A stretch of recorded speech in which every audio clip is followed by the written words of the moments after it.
welcome to the latest installment in the CDA Institute's Expert Series program. I'm your host, Josh Malm, Digital Content Manager for the CDA Institute. We recently spoke to Andriy Shevchenko, former Ukrainian ambassador to Canada from 2015 to 2021. In addition to having served as ambassador, Shevchenko is also a prominent journalist, civil society activist, and former member of the Ukrainian parliament. Ambassador Shevchenko sat down with us to discuss a wide range of topics, including the history of Ukrainian-Russian relations, Putin's strategic calculations, Russia's use of the information domain, as well as Canada's relationship with Ukraine and how we can best leverage our strengths to support Ukraine. How can Russia's invasion of Ukraine be understood within the greater context of Ukrainian-Russian relations? 100 years ago, there was 6 empires in Europe. 5 of them are gone in one way or another. And it's just Russia left, which is trying to recreate its empire. From where we stand, it's suicidal for Russia. It will never bring back the Russian Empire the way they remember the Russian Empire. And they will have to pull back, just like they had to pull back from Poland 100 years ago, from Afghanistan 30 years ago, from Finland. They will have to pull back from Ukraine. It's just a matter of time, and it's a matter of price that Russia itself and all the neighbors have to pay for this kind of policy. But again,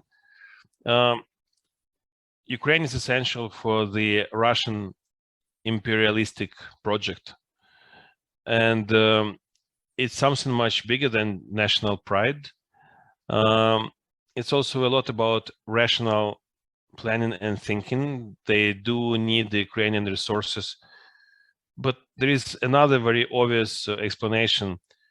Ukraine, which is free, democratic, and successful, is something that Putin and Kremlin cannot afford having, because that is a reminder or a suggestion to the Russian people that there might be some other ways how you can run your country. So that's why Russia simply cannot afford having an independent, free, and democratic Ukraine next door. And I'll tell you what it means for us. In many ways, we are running away from the Soviet Union, from the Soviet Empire.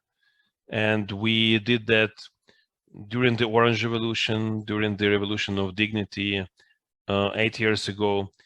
So every time when Russia was trying to bring us back under its rule. And we have a very good feeling that we should finally sort this out to secure a long period of stability and prosperity, not just for us, but for the whole region.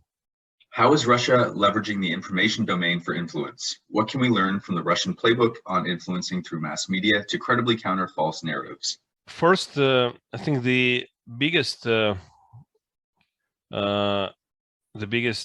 conclusion that comes out of this whole big, huge topic is that this notoriously famous Russian propaganda machine actually does not work well. I think Russia has completely lost information war on the global scale. No one, and it's quite clear, no one believes Russia outside of the Russian borders.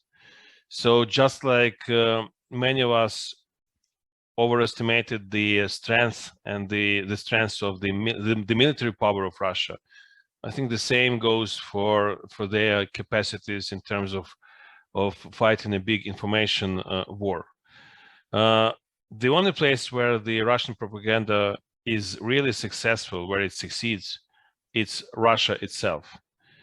The Russian government has been very skillful in poisoning the brains of their own citizens, and we have very heavy consequences of that. It's important to understand that it's not Putin who fights the war against Ukraine and against the West. It's unfortunately the Russian people.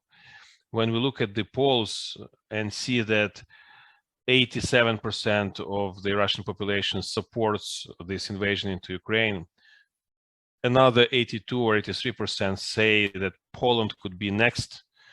That pretty much reflects the reality on the ground.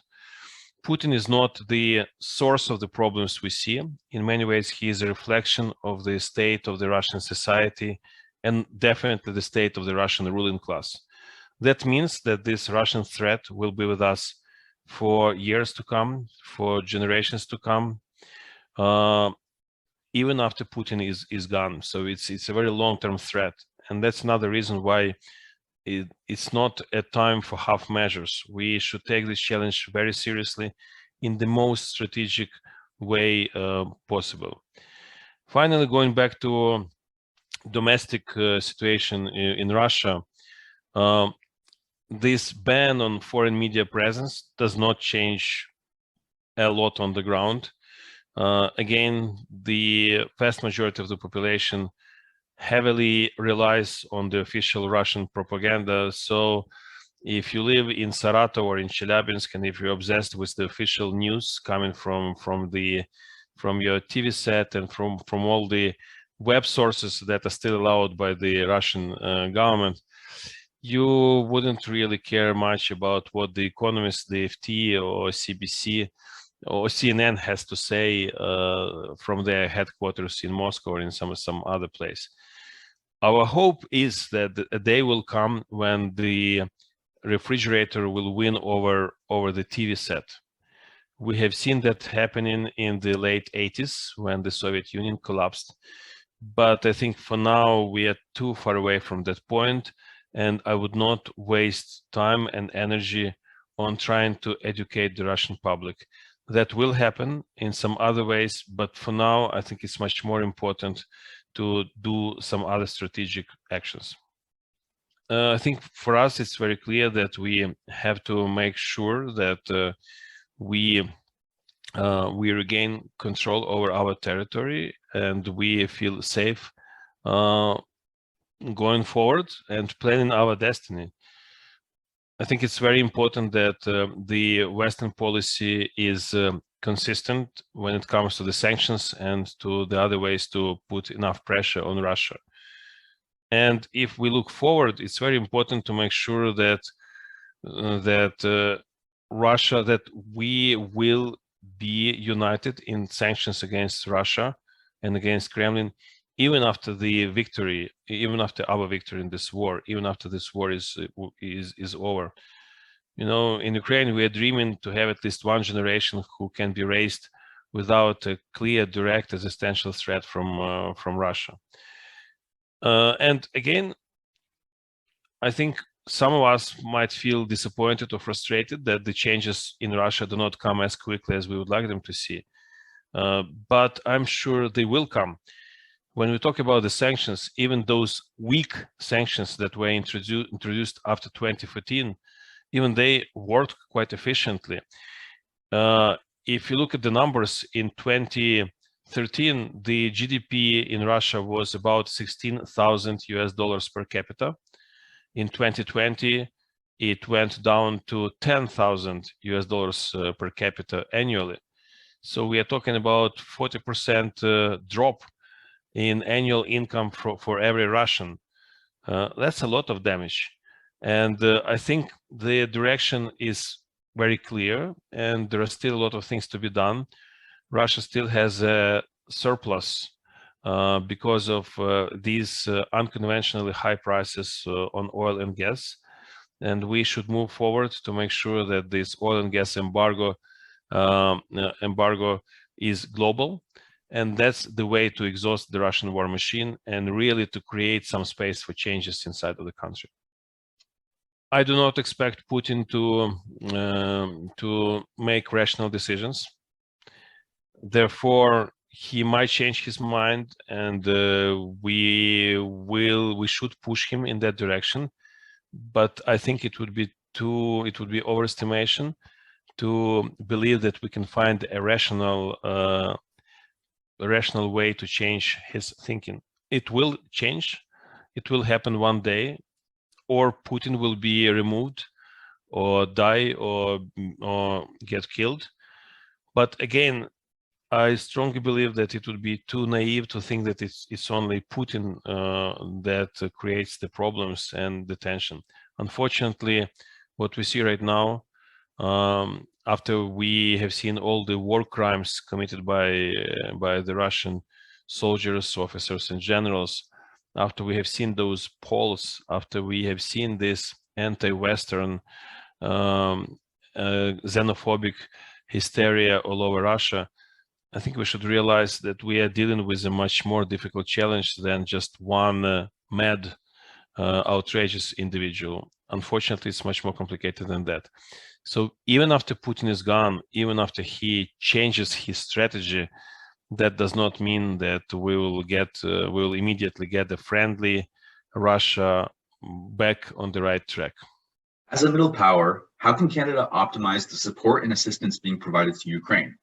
What do you think are our greatest strengths, and how can these strengths be leveraged efficiently given our other commitments? You have a great power of example. I can name you a few cases. You were one of the first countries to adopt the Magnitsky Law. You were I believe you're now a country which gives the most financial support to Ukraine if you calculate the numbers per capita of your population. The Canadian decision to seize the Russian property and make sure it helps to repay the damages that were done by Russia in Ukraine is very important. We understand that in Canada we're not talking about big numbers and big assets. It's rather peanuts if there are any, but the power of example is very important. So I think Canada might and should be efficient in showing examples to other nations what can be done, looking for some other unconventional solutions. That is very important. Second, we also hope that Canada will use its authority, its reputation, its very good reputation on the international scene to tell the world the truth about what's happening in Ukraine and bring together this international coalition. Canada is a very special position towards Ukraine. You were the first country in the West to recognize our independence. You were the country that helped us to get into the WTO. We expect that Canada will be the leading country which will help to bring us into NATO, and that Canada will be helpful in keeping together this international coalition that we need so badly. I think some people in Ukraine might feel that Canada tends to make 11th-hour decisions. But most of the time when we think about Canada, we know that you will make the right decisions, even in the very last moment. I think it's important for Canada to realize that this fight is not just about Ukraine. It's also about the future of countries like Canada, not just because you're a neighbor to Russia, just like us, but also because both Canada and Ukraine rely on the international order, on proper international rules. And it pleases us a lot to see that Canada is so supportive. We believe it's not just because of this extraordinary Ukrainian-Canadian community, but because the broad Canadian public understands that it's the right thing to support Ukraine. So I just want Canada to know that we feel we fight not just for us, but for Canada as well.